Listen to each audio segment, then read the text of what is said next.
বিশ্বাস করে, জান্নাতকে যারা বিশ্বাস করে, মিজানের পাল্লা দণ্ডায়মান হবে যারা বিশ্বাস করে, আল্লাহ পাক বিচার বিশ্লেষণ কায়েম করবেন যারা বিশ্বাস করে, ডান হাতে আমলনামা আসবে যারা বিশ্বাস করে, বাম হাতে আমলনামা আসবে যারা বিশ্বাস করে, হিসাব নিকাশের পরিশেষে আল্লাহ পাক একদল জাতিকে জান্নাতের মালিক বানায় দিবেন যারা বিশ্বাস করে। আমি আল্লাহ ঘোষণা করলাম, قد أفلح المؤمنون।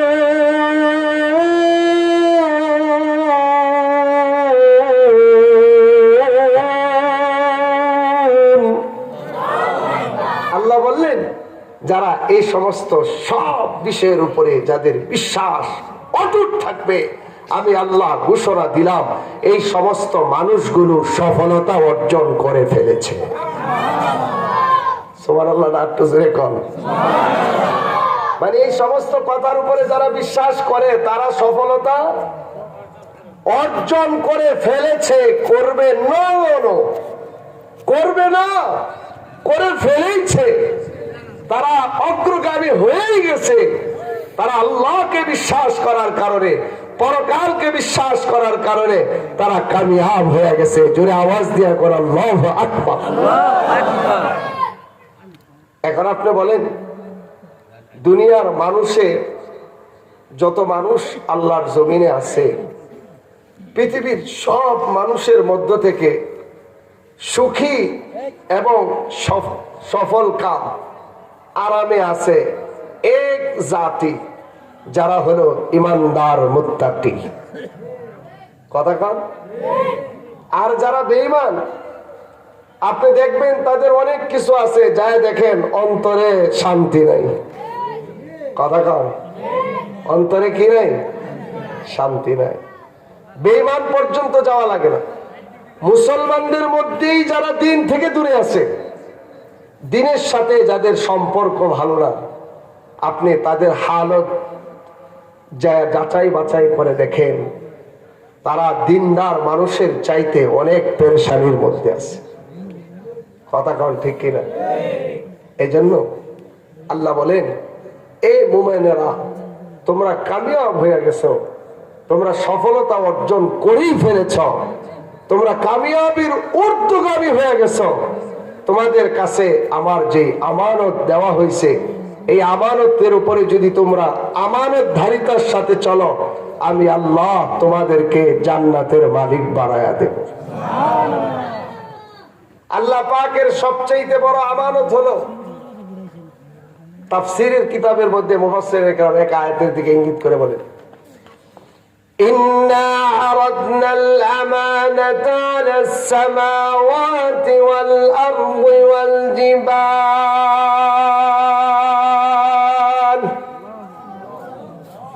ফাআবাইনা আন ইয়াহমিলনাহা وأشفقن منها وحملها الإنسان إنه كان ظلوما جهولا। এই আয়াতের ব্যাখ্যায় উলামায়ে কেরাম বলেন, আল্লাহ পাক যে বলেছেন ইন্না আরাদনাল আমানা, আমি আমার আমানতকে তোমাদের কাছে পেশ করলাম। আল্লাহ বলেন আমানত পেশ করলাম তোমাদের সামনে। মুফাসসিররা কেরাম বলেন, এখানে আমানত দ্বারা দুইটা জিনিস উদ্দেশ্য। কয়টা? দুইটা। প্রথম নাম্বার হলো, এখানে আমানত দ্বারা উদ্দেশ্য হলো আই দ্বীনে শরিয়াতে মুহাম্মাদিয়া, আল্লাহর নবীর আনিত যে শরিয়াতে মুহাম্মাদিয়া আমাদের সামনে আছে, যেই শরীয়তের উপরে আমরা আছি, আল্লাহ বলেন এই শরীয়তকে আমি আমানত হিসাবে পেশ করলাম। দুই নম্বর ব্যাখ্যা হলো, আমানত বলতে ওলামায়ে কেরাম বলেন, আল্লাহ পাক তিনার পবিত্র কালামুল্লাহ শরীফকে, এই যে কোরআনের সবক দেওয়া হইল বাচ্চাদেরকে, আল্লাহ পাক বলেন এই কোরআনকে আমি আমানত হিসাবে পেশ করতে চাইলাম। فأبين أن يحملنها وأشفقن منها وحملها الإنسان। আল্লাহ বলেন আমার আমানত পেশ করার জন্য আমি যখন সিদ্ধান্ত নিলাম আলাস সামাওয়াতি ওয়াল আরদ, আল্লাহ পাক প্রথমে বলেন এই আমানতটা আমি আসমানের কাছে পেশ করলাম।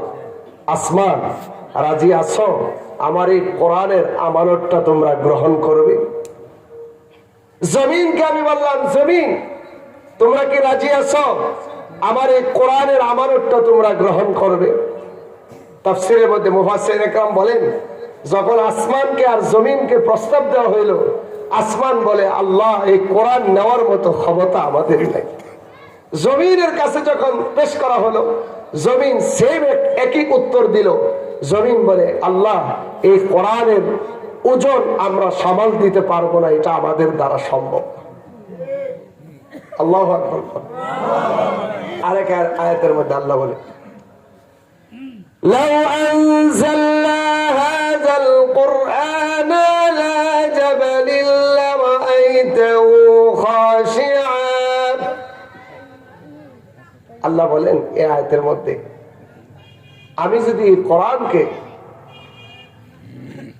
পাহাড়ের উপরে নাজিল করতাম, আমাদের নবীকে বললেন হাবিব আমি কোরআনটা যদি পাহাড়ের উঁচু পাহাড়ের শক্তিশালী যে পাহাড়গুলো আছে ওখানেও যদি আমি আমার এই কালামুল্লাহ শরীফ নাজিল করতাম, আপনি দেখতে পারতেন যে পাহাড় এই কোরআনের ভার সামাল দেওয়ার মতো তার ক্ষমতা নাই, সে কম্পিত হয়ে যেত। খাশিআন মুতাসাদ্দিআন মিন খাশিয়াতিল্লাহ, আল্লাহর ভয়ে পাহাড় থপ থপ করে কাঁপতো। এই কোরআনকে ধারণ করার ক্ষমতা তার নাই। আল্লাহ আগের আয়াতের মধ্যে বলেন ওয়া হামালাহাল ইনসান, আমার অত্যন্ত আদরের মানুষ আমার কোরআনকে বহন করার জন্য রাজি হয়ে গেছে। আল্লাহ পাক ডাক দিয়া বললেন কোরআনকে যখন আমি আসমানের কাছে নাজিল করার সিদ্ধান্ত নিলাম, কোরআনকে যখন আমি আল্লাহ জমিনের কাছে নাজিল করার জন্য সিদ্ধান্ত নিলাম, আসমান আমার কোরআনের ওজনের ভারের কারণে আসমান রাজি হইল না। জমিন একই উত্তর দিয়ে আমারে বিদায় করে দিল। জমিনে বলল আল্লাহ আমার দ্বারা সম্ভব না। তাফসিরে মারিফুল কোরআনের মধ্যে আছে উলামায়ে কেরাম বললেন আসমানকে তখন জিজ্ঞাসা করা হইল কেন কোরআন নিতে রাজি হইলা না? জমিনকে আল্লাহ পাকের পক্ষ থেকে প্রশ্ন করা হইল জমিন তুমি কেন রাজি হইলা না? আসমান ডাক দিয়া বললেন আল্লাহ পাক আপনি আরশের মালিক, আপনি লৌহ কলম কুরসির মালিক, আমরা যদি আপনার কোরআনটাকে আমরা বহন করে নিই, আমাদের দায়িত্বে যদি কোরআনটা নিয়ে যায় আর কোরআনের যে হক আছে হক যদি আমরা আদায় না করতে পারি, মালিক গো তোমার পরকালের জাহান্নামের শাস্তি আমরা সইতে পারবো না। কোরআন এটা এত ওজন, এটা এত ভাব, আসমান অস্বীকৃতি পোষণ করলো। আসমান বলে আল্লাহ আমার দ্বারা সম্ভব। আল্লাহ পাক ডাক দিয়া বললেন আমি জমিনের উপরে যখন নাজিল করার সিদ্ধান্ত নিলাম, জমিন থর থর করে কম্পিত শুরু হয়ে গেল। জমিন ডাক দিয়া বলল মালিক তোমার কোরআনের ভার আমার দ্বারা সম্ভব না, আমি পারবো না। জমিনকে প্রশ্ন করা হইল কেন পারবো না গো জমিন? জমিন বলল আল্লাহ তোমার কোরআন এত ভার, এত ভার, এই কোরআনের ভার ওজন আমি আল্লাহ আমার দ্বারা সম্ভব না, আমি পারবো না। আল্লাহ পাক ডাক দিয়া বললেন ওয়া হামালাহাল ইনসান, ইনসান মানব সম্প্রদায় আমার কোরআনকে গ্রহণ করে নিল। আল্লাহর নবী বিশ্ব নবী রাহমাতুল লিল আলামিন সর্বপ্রথম কোরআনটাকে সিনার মধ্যে নাজিল করলেন, আল্লাহ পাক নাজিল করলেন। আল্লাহর নবী কোরআনটাকে সিনার মধ্যে ধারণ করলেন। কোরআনটাকে সিনার মধ্যে ধারণ করার পরে মক্কা নগরীর অলিতে গলিতে ঘুরে ঘুরে আল্লাহর নবী কোরআনের দাওয়াত দেয়। বড় কঠিন, আপনারা খেয়াল করে দেখবেন আশপাশে দোকানে শত শত মানুষ বসে থাকে, আপনাকে যদি বলা হয় ভাই এই যে 10 জন 20 জন মানুষকে যায় একটু নামাজের দাওয়াত দেন, আপনি কইবেন হুজুর আমার বড় শরম লাগে, আমি কেমনে দাওয়াত দিব, আমি যদি দাওয়াত দিতে যাই না জানি দোকানের মানুষগুলো আমারে কি বলে। কথা কন। আল্লাহর নবী শানে বলেন কোরআন আমার কাছে নাযিল হওয়ার পরে কোরআন নিয়ে আমি মক্কার বেঈমান কাফেরদের কাছে হাজির হয়ে গেলাম। আল্লাহ পাক সর্বপ্রথম বললেন হাবিব আপনি আপনার পরিবার মানুষদেরকে কোরআনের দাওয়াত দিন। ওয়ানজির আশিরাতাকাল আকরাবিন, আপনার আত্মীয় স্বজনদের মধ্যে যারা আছে সবাইরে আপনি কোরআনের দাওয়াত দিন। আল্লাহর নবীর সঙ্গে সঙ্গে বললেন মালিক কেমনে দাওয়াত দিব, দাওয়াত দেওয়ার ভাষা আমার নাই, আপনি শিখায় দেন গো। আল্লাহ বললেন হাবিব আপনি পাহাড়ের চূড়ার মধ্যে উঠে আপনার যত সম্প্রদায় আছে বনি হাশেম বনি আব্দে মানাফ সব সম্প্রদায়কে লক্ষ্য করে আপনি দাওয়াত দেন, ডাক দেন। আল্লাহর নবী পাহাড়ের মধ্যে ওঠার পরে সব সম্প্রদায়কে ডাক দিলেন। ডাক দেওয়ার পরে সবাই যায় ওই জায়গায় আল্লাহর নবীর কাছে হাজির হইল। হাজির হওয়ার সঙ্গে সঙ্গে আল্লাহর নবী বললেন এ সম্প্রদায় আপনারা শুনে রাখেন, আমি যদি আপনাদেরকে কোনো কথা বলি আপনারা বিশ্বাস করবেন কিনা? সবাই বলে বিশ্বাস করব। কেন বিশ্বাস করবেন? তোমার মতো ভালো আখলাকি ছেলে আমরা কোনোদিন দেখি নাই, তুমি কোনোদিন মিথ্যা কথা কও নাই, তোমার চরিত্রটা বড় ভালো, তোমার আমানতদারিটা খুব সুন্দর, তুমি ভালো মানুষের ছেলে, ভালো মানুষ, তোমার কথা মানতে আমরা সবাই রাজি আছি। আল্লাহর নবী সঙ্গে সঙ্গে বললেন আমি যদি আপনাদেরকে বলি ওই পাহাড় থেকে অথবা ওই পাশ থেকে শত্রু বাহিনীর দল আমাদের দিকে আসছে, আপনারা বিশ্বাস করবেননি। সব মক্কার বেঈমানেরা বলে এ মুহাম্মদ তুমি যা বলবে তা আমরা মানতে রাজি। আল্লাহর নবী এই কথা স্বীকারোক্তি তাদের জবান থেকে নেওয়ার পরে আল্লাহর নবী বললেন কই যে চাচা গো, আপন গোষ্ঠীর মানুষ গো, ভালো করে শুনে রাখে আল্লাহ পাক তার লৌহে মাহফুজের কোরআন আল্লাহ দয়া করে মায়া করে আমার মসিনার মধ্যে নাজিল করে আল্লাহ আমারে পয়গম্বর বানায়া দিছে। আল্লাহর নবী এই কথাটা বলার সঙ্গে সঙ্গে সব বেঈমানরা চিল্লায়া উঠলো, দাঁড়ায় গেল। না না না, বাপ দাদার ধর্ম সারা যায় না, কেমনে সারমু? লাত উজ্জার ধর্ম, বাপ দাদার মুখের মধ্যে সুনকালি দেওয়া যাবে না, এই কথা কাফেররা কইছিল। এই জামানাতেও দেখবেন কিছু মানুষ আছে যদি তারে বলি চাচা এরা কইরেন না, ইসলামে এরা নাই, নতুন নতুন ফতোয়া করতে বাহির করছো তোমরা, আছে না নাই? কয়েক নতুন নতুন ফতোয়া, ফতোয়া বাড়ি নতুন কোন ফতোয়া তো পুরানি, এটা হ্যাঁ জানে না, কথা কন ঠিক না বলো না? ফতোয়া বাড়ি নতুন হইলো করতে, ফতোয়া নতুন করে। আল্লাহর নবী যখন ডাক দিয়া বললেন চাচা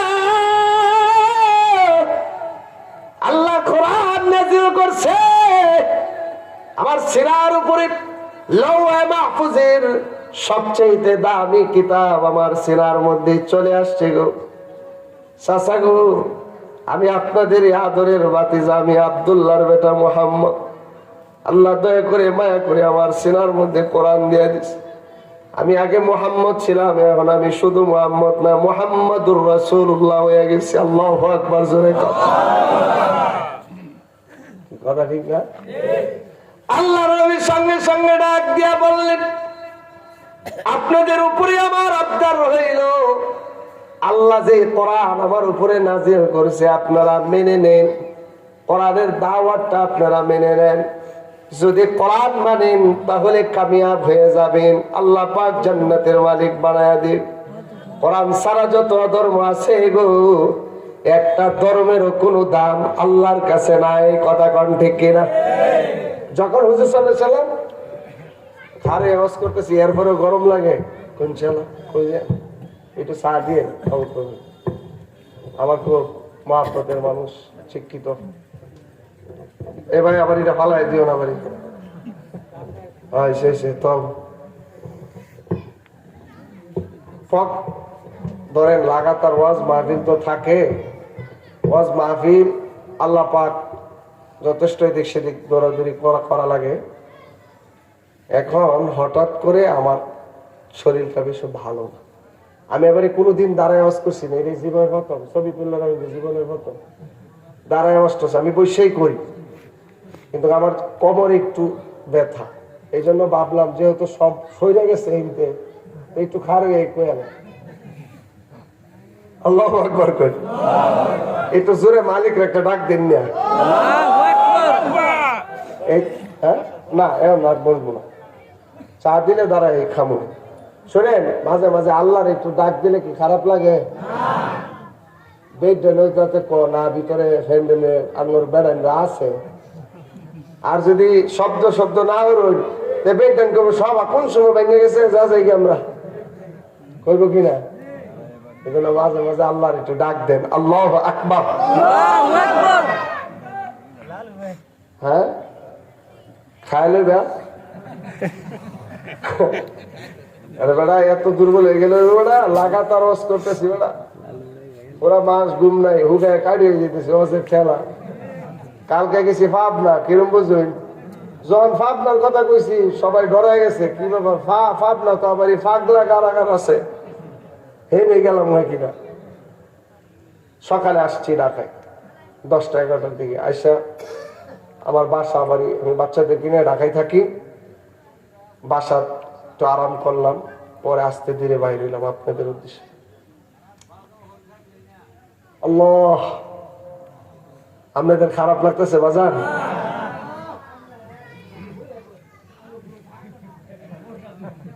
আমার কোমরে বাজান বেদনা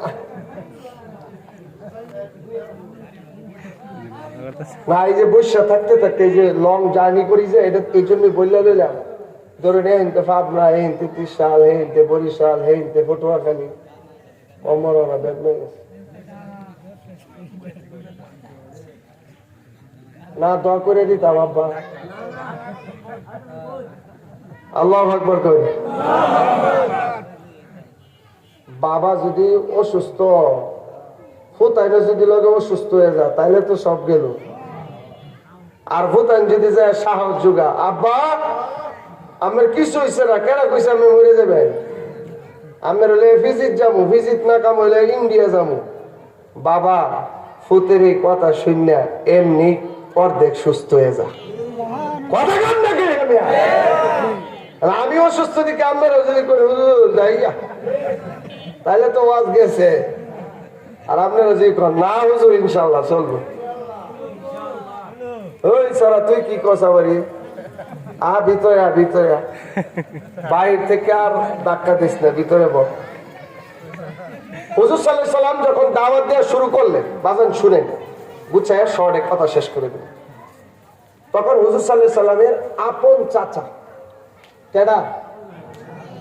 আবু জাহেল না, জাহিল্লা তো আগে থেকে জাহিল্লাগিরি করছে। হুজুরের আপন চাচা আবু লাহাব, যার নামে আল্লাহ কোরআনে একটা সূরা নাজিল করছেন, সূরাতুল লাহাব।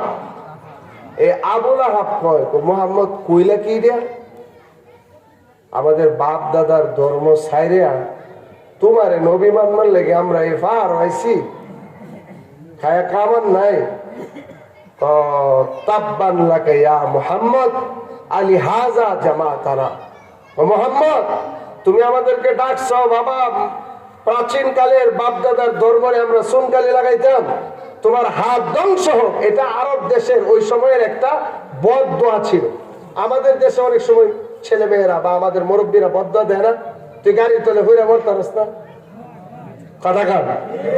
ধরেন এটা ওই সময়ের এরকম একটা গালি ছিল, তোর দুইটা হাত দুলোই দূষরিত হোক, রাসূলের অনেক হাদিসে এরকম পাওয়া যায়, তোমার হাত দুইটা দুলাই দূষরিত হোক। আবু লাহাব বলে মুহাম্মদ তোমার হাত দুইটা ধ্বংস হোক, তাব্বান লাকা ইয়া মুহাম্মদ, তুমি ধ্বংস হয়ে যাও, আলি হাযা জামাতানা, এই কথার জন্য তুমি আমাদেরকে এই জায়গায় জমা করছো, বাপ দাদার ধর্ম ছেড়ে দিব। আল্লাহ বললেন হাবিব আপনি আপনার মন গড়া কোনো কথা বলেন নাই, আল্লাহর দ্বীনের কোরআনের কথা বলছেন। কোরআনের কথা বলার কারণে আবু লাহাব আপনার উপরে বদদোয়া করেছে, আমি আল্লাহ তার জন্য বদদোয়া করে সূরাতুল লাহাব নাজিল করলাম। কিয়ামত পর্যন্ত গোটা পৃথিবীর মানুষ এখান থেকে শিক্ষা গ্রহণ করবে। যারা কোরআন আর ইসলাম ঈমানের উপরে আক্রমণ করতে আসবে তাদের হাত ভেঙে যাবে। কথা বল ঠিক কিনা?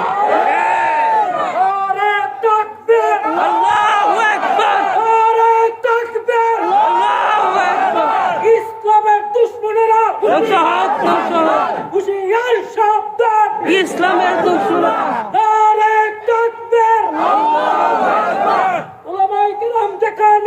আমরা আছি সেখানে, আমরা আছি সেখানে। আল্লাহ পাক সূরাতুল লাহাব নাজিল করেছেন, আপনি তাফসীর খুলে দেখেন। আল্লাহ পাক বলেন, হাবিব আবু লাহাব যেই সময় আপনারে বদদোয়া করছিল, আমি আল্লাহ সবর এখতিয়ার করি। যদি সবর এখতিয়ার না করতাম ওই সময় আবু লাহাবরে আমি 70 হাত মাটির নিচে নিয়ে যাইতাম, শুধু যেন দ্বীনের কাজে ব্যাঘাত না ঘটে, এই জন্য আমি তাকে মারি নাই। মানুষ বলবে যে মোহাম্মদ আপন চাচারে মারিয়া ফেলছে, আর এটা ইসলামের শুরু দিকে। ইসলাম, কোরআন, আল্লাহর দ্বীন আপনি হেফাজত করতে না আসেন, আল্লাহ পাক হেফাজত করে রাখবেন। একজন আলেম কবরে চলে যাবে, 20 জন আলেম জিন্দা হয়ে যাবে, একটা দিনী মাদ্রাসা বন্ধ হয়ে যাবে, 1000 দিনী মাদ্রাসা জিন্দা হয়ে যাবে। যারা কোরআন আর ইসলামের পক্ষে থাকবে তারা থাকবে সাহাবায়ে কেরামের পক্ষে। যারা ইসলাম আর কোরআনের সাথে বিদ্বেষ পোষণ করবে আল্লাহ পাক তাদেরকে কিয়ামতের ময়দানে আবু লাহাবের সঙ্গে হাসন নাসর করবে। কথা গান থেকে না, তাদের কোনো ছাড় হবে না। আপনি এটা মনে করেন না আমি ইসলামের বড় খেদমত করি, আপনি যদি ইসলামের জন্য কিছু নাও করেন আল্লাহ পাক তার দ্বীনকে টিকায় রাখবেন। কথা কোন ঠিক কিনা? মুহাম্মদ আল্লাহর দ্বীনের দাওয়াতের মিশন নিয়ে বাইর হয়ে গেলেন। এই যে শুরু হয়ে গেল, হুজুর সাল্লাল্লাহু আলাইহি সাল্লাম ঘুরে ঘুরে মক্কা নগরীতে মানুষের দুয়ারে দুয়ারে কোরআনের দাওয়াত দেওয়া শুরু করলেন। ওপেন হয়ে গেল, হুজুর সাল্লাল্লাহু আলাইহি সাল্লাম কোরআনের দাওয়াত দেন। আপন চাচারা রাসূলের সাথে দুশমনি শুরু করে দিল। কিতাবের মধ্যে লেখে, হুজুর সাল্লাল্লাহু আলাইহি সাল্লাম যখন দাওয়াত দিতে যান, বেঈমান কাফেররা রাসূলের আগে অথবা পরে ওই বাড়িতে যায় অগ্রিম দাওয়াত দিয়ে আসে। মুহাম্মদ যদি দাওয়াত নিয়ে আসে সাবধান, মুহাম্মদের কোনো দাওয়াত কবুল করবা না। মুহাম্মদের দাওয়াত কবুল করলে তোমার সংসারে আগুন লাগবে, ছেলে মেয়ে বিচ্ছিন্ন হয়ে যাবে, পরিবারের মধ্যে জটিলতা সৃষ্টি হবে, পরিবারের মধ্যে অশান্তি বিরাজমান হবে, শান্তি চলে যাবে। এইভাবে বেঈমানরাও দাওয়াত দেওয়া শুরু করলো। হেদায়েতের মালিক কে? আরো জোরে বলেন, হেদায়েত দেনেওয়ালা মালিক কে? আল্লাহ। এই কঠিন মুহূর্তের মধ্যে আমি তো সব কথা বলবো না, দু একটা কথা বলবো শর্টে। আল্লাহ নবী সাল্লাল্লাহু আলাইহি সাল্লাম যখন মক্কা নগরীর হালত খুব জটিল মুহূর্ত, হুজুর সাল্লাল্লাহু আলাইহি সাল্লাম গত রাত্রে তাহাজ্জুদের নামাজের মধ্যে শেষ রাত্রে দোয়া কবুল হয়। তাহাজ্জুদের নামাজের পরে বান্দার দোয়া কবুল হয়। হুজুর সাল্লাল্লাহু আলাইহি সাল্লাম শেষ রাত্রে নামাজের মধ্যে নামাজ পড়লেন। নামাজ পড়ে লম্বা দোয়া করলেন। কিতাবের মধ্যে লেখে, 2 ব্যক্তির জন্য আল্লাহর নবী দোয়া করলেন। কয় ব্যক্তি? আরে ভাই বলেন, 2 ব্যক্তির জন্য আল্লাহর নবী দোয়া করলেন। একজন হলো হযরতে ওমর, একজন কে? আরে ভাই বলেন, ওমরের নাম নিলে গুনাহ হইব? সওয়াব হইব। আল্লাহর নবী বলেন, আমি শেষ রাত্রে হযরত ওমরের জন্য আল্লাহর কাছে দোয়া করলাম। আল্লাহু আকবার। আর আবু জাহেলার জন্য দোয়া করলাম। 2 জনের জন্য। কয়জনের জন্য?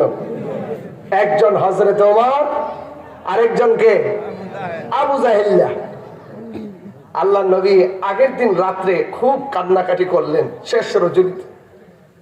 মানে ওনার দিলের তামান্না হলো, আল্লাহ এই দুইটা মানুষ আরবের মধ্যে বড় শক্তিওয়ালা, বড় সাহসী, বড় পালোয়ান, বড় শক্তিধর, সমাজের আধিপত্য তাদের কাছে থাকে।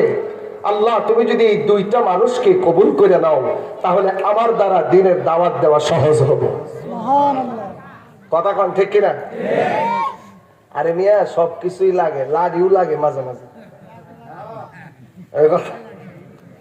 এনে সাপ আইছে সামনে, এখন যদি সাপরে যে আওয়াজ করুন, সাপ তুই আঙ্গর বিলের থাস আঙ্গর